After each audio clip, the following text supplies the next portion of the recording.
Hello friends, good morning. இப்போ பருப்பு வேக வச்சுக்கிறேன். அதில் மஞ்சப்பொடி விளக்கெண்ணையும் போட்டேன்.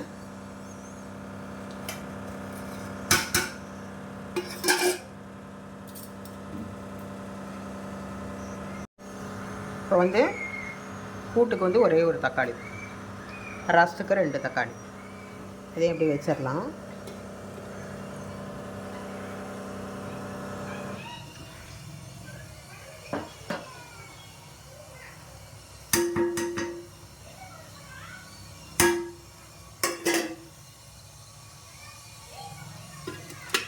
அவ்வளோதான். ரசத்துக்கு, கூட்டுக்கு, அப்புறம் பருப்பு வேக வச்சுருக்கேன். இன்றைக்கி டிஷ் பாவக்காய் கூட்டு, ரசம், பீர்க்கங்காய் பொரியல். அவ்வளோதான் இன்றைக்கி பண்ண போகிறேன். அதுக்கு ஃபஸ்ட்டு கூட்டுக்கு வறுத்துக்கலாம். எனக்கு பாவக்காய் கூட்டு ரொம்ப பிடிக்கும், என்னோடய ஃபேவரெட்டு. இதில் பருப்பு, கூட்டுக்கு புளி ஊற வச்சுருக்கேன், அதையும் வச்சுருக்கேன், ரசத்துக்கும் வச்சுருக்கேன். அதில் இப்போ தண்ணி வடியட்டும், கூட்டுக்கு வறுத்துடலாம். ஏன்னா இதுலேயே போட்டேன்னா எண்ணெய் ஊற்றினேன்னா வெடிக்கும் பட்டார் பட்டார்னு.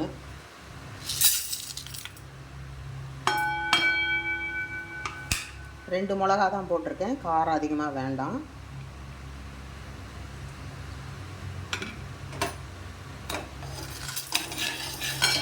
இது கொஞ்சம் நல்லா செவக்க வறுக்கணும். பச்சையாக வறுத்துட்டிங்கன்னா கூட்டு டேஸ்ட்டு மாறிடும். செவக்க வறுத்திங்கன்னா தான் கொஞ்சம் நல்லாயிருக்கும்.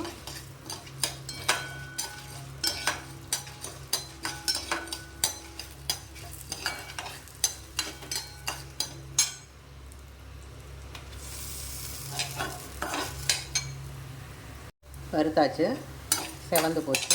ஆஃப் பண்ணிடலாம். ஆஃப் பண்ணிவிட்டு ஒரு 2 கலர் கலர்னிங்கன்னா சூடு கொஞ்சம் இதாகிடும், இல்லைன்னா கரிஞ்சு போயிடும்.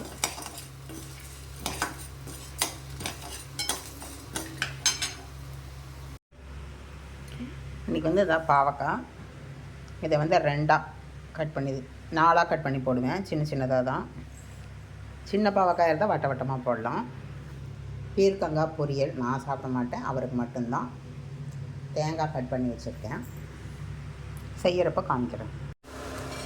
பீர்க்கங்காய் பொரியல் பண்ண போகிறேன். இதுக்கு எண்ணெய் ஊற்றிக்கிறேன்.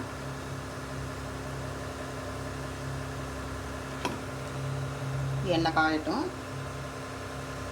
இதுக்கு என்னென்ன எடுத்து வச்சுருக்கேங்கிறது சொல்லிடுறேன். கடுகு, உளுத்தம்பருப்பு, வெங்காயம், தக்காளி போட்டுக்க போகிறேன். பீர்க்கங்காய் தண்ணி ஊற்றி வாஷ் பண்ணி வச்சுருக்கேன். இது எண்ணெய் காஞ்சிடுச்சு. இது கடுகு போட்டுக்கலாம். இங்கே சாப்பாடு வச்சுருக்கேன். கடுகு பொரியட்டும். கடுகு பொரியுது. இப்போ உளுத்தம்பருப்பு கொஞ்சம் செவக்கட்டும்.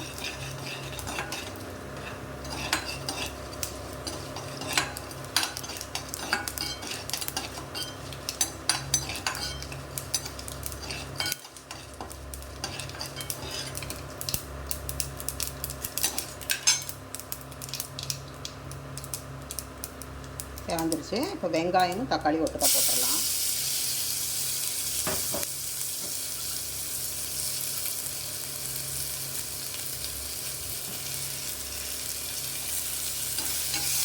இது நல்லா வதங்கணும்.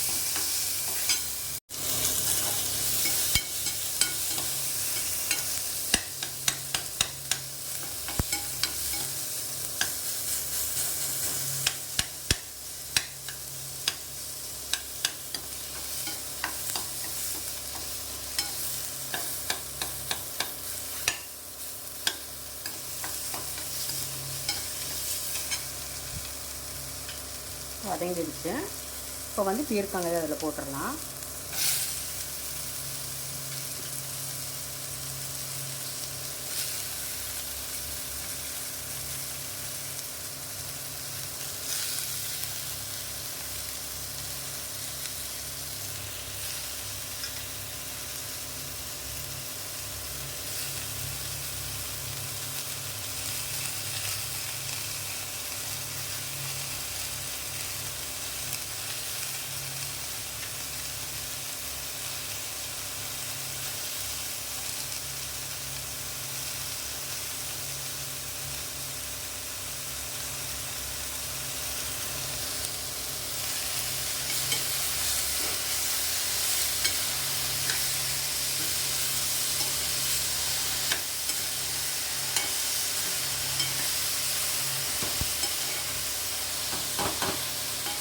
இப்போ இதில் வந்து கொஞ்சமாக உப்பு போட்டுக்கலாம்.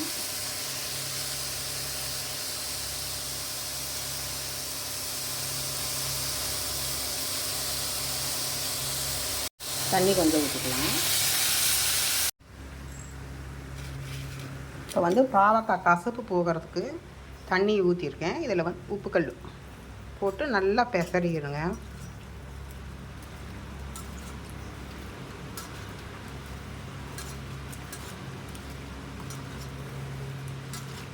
கசப்பெல்லாம் வெளியில் வந்துடும்.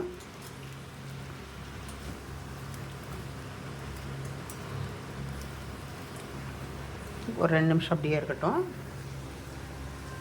வந்து நான் பாவக்காய் கூட்டு தான் பண்ண போகிறேன். எனக்கு பாவக்காய் குழம்பெல்லாம் பிடிக்காது, கூட்டு தான் பிடிக்கும். கூட்டு பிட்லை அப்படி தான் பிடிக்கும். தேங்காய் எண்ணெய் ஊற்றிக்கிறேன். 1.5 ஸ்பூன் ஊற்றிருக்கேன். இப்போ இதில் வந்து கடுகு போட்டிருக்கேன், பொரியட்டும்.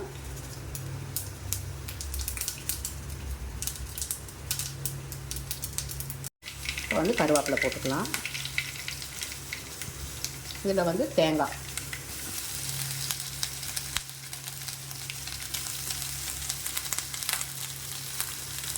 இதை வந்து கொஞ்சம் ப்ரௌனாக வறுத்துக்கணும்.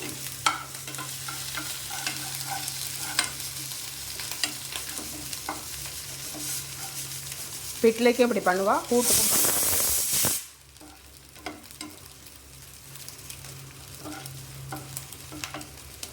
செவந்துருச்சு. இப்போ இந்த பாவக்காயை ஊற வச்சதை வந்து இதில் போட்டுடலாம்.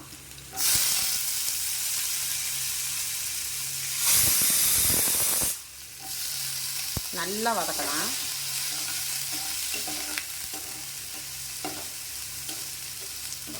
நல்லா வதங்கணும் இது.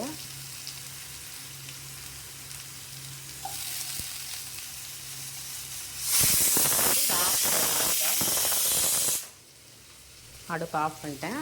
இது வந்து எண்ணெயிலே கொஞ்சம் நல்லா ஒரு 2 நிமிஷம் வதங்கட்டும்.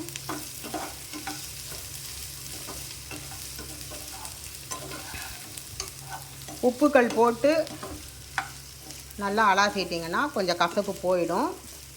இருந்தால் லைட் கசப்பு இருந்தால் தான் நல்லாயிருக்கும் பாவக்காய்ங்கிறது. இப்போ எண்ணெயில் நல்லா வதக்கிட்டால் ஓரளவு கசப்பு போகும்.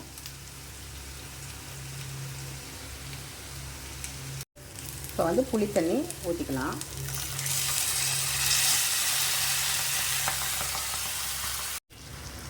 பீர்க்கங்காய் வதங்கிடுச்சு. வந்து காரத்துக்கு வந்து நான் குழம்பு மிளகாய் தூள் போடுறேன்.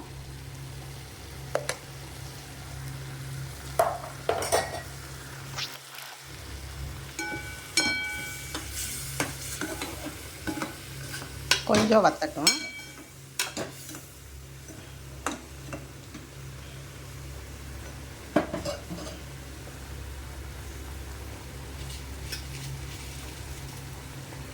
உப்பு,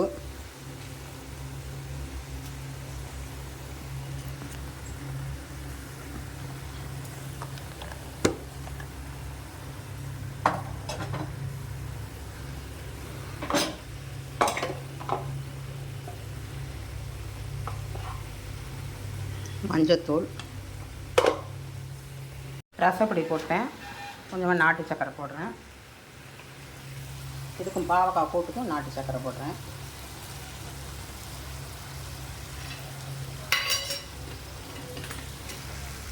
இது முடிஞ்சிருச்சு. கொஞ்சமாக தேங்காய், அவ்வளோதான். ஆஃப் பண்ணிடலாம்.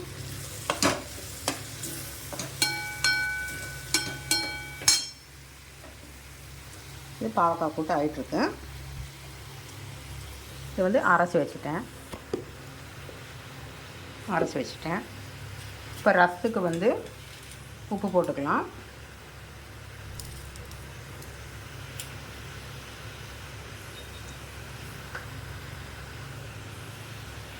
இதில் மஞ்சத்தூள் போட்டேன், பெருங்காயம் போட்டேன், ரசப்பொடி போட்டுட்டேன். இப்போ வந்து தேங்காய் தண்ணி இருந்தால் ரசத்துக்கு ஊற்றிக்கலாம், நல்லாயிருக்கும். புளி ஊற வச்சுருக்கேன், அதை கரைச்சி ஊற்றிடலாம்.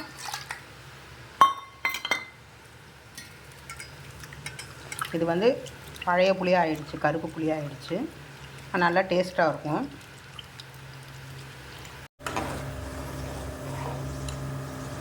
பாவக்காய் வெந்துருச்சு. வந்து பருப்பு கரைச்சி ஊற்றிக்கலாம். ஈயச்சொம்பை வந்து வெறுனை வச்சிடாதீங்க. நான் வந்து எல்லாமே கரைச்சி தான் வைப்பேன். வெறுனை வச்சேன்னா ஈயச்சொம்பை இருக்காது, உருகி போயிடும். நான் வந்து 10 வருஷமாக இப்படி தான் பண்ணிகிட்ருக்கேன். இதில் புளியை கரைச்சி ஊற்றி ரசம் இதில் தான் பண்ணுவேன் நான். ஒரு சிலர் வந்து ரசம் பண்ணி ஈயச்சொம்பில் ஊற்றுவாங்க. அப்படியும் பண்ணலாம், இப்படியும் பண்ணலாம். நான் இப்படி தான் பண்ணிகிட்ருக்கேன் இத்தனை நாளாகவே. ஈயச்சொம்பு மட்டும் வெறுனை வைக்கக்கூடாது. வெறுனை வச்சிங்கன்னா உருகி போயிடும். இப்போ பாவக்காய் கூட்டுக்கு பருப்பு, வேக வச்ச பருப்பும் அரைச்சி விழுது உங்களுக்கு நான் காமிச்சேன்ல, அதையும் கலந்து ஊற்றியாச்சு. அது ஒரு 2 நிமிஷம் கொதிக்கட்டும். வாசனை சூப்பராக வருது. இது வந்து ரசத்துக்கு வச்சுட்டேன், அவ்வளோதான். இதுக்கு வந்து கடுகு தழிச்சு கொட்டினா ரசம் முடிஞ்சுது. சாப்பாடு வச்சாச்சு, பொரியல் ஆகிடுச்சு. நுர கட்டிடுச்சு, தலைக்கக்கூடாது, ஆஃப் பண்ணிடலாம். நெய் ஊற்றி கடுகு தாளித்து கொட்டியாச்சு, கொத்தமல்லி தழை போட்டாச்சு, அவ்வளோதான். இன்றைய சமையல் சுட சுட சாதம், இன்னும் ஸ்டீம் சடங்கலை. பாவக்காய் கூட்டு நாளைக்கு கூட வச்சு சாப்பிட்லாம், நல்லாயிருக்கும். பீர்க்கங்காய் கிரேவி மாதிரி பண்ணியிருக்கேன் நான். தக்காளி ரசம், அவ்வளோதான். தயிர், உப்பு, ஊறுகாய். இன்றைய சமையல் அவ்வளோதான். என்னோடய சமையல் பிடிச்சுன்னா மறக்காமல் லைக் பண்ணுங்கள், ஷேர் பண்ணுங்கள், சப்ஸ்கிரைப் பண்ணுங்கள், எனக்கு சப்போர்ட் கொடுங்க. பெல் ஐக்கான் கிளிக் பண்ணுங்கள். நான் வேறு டிஷ்ஷில் சந்திக்கிறேன். பை.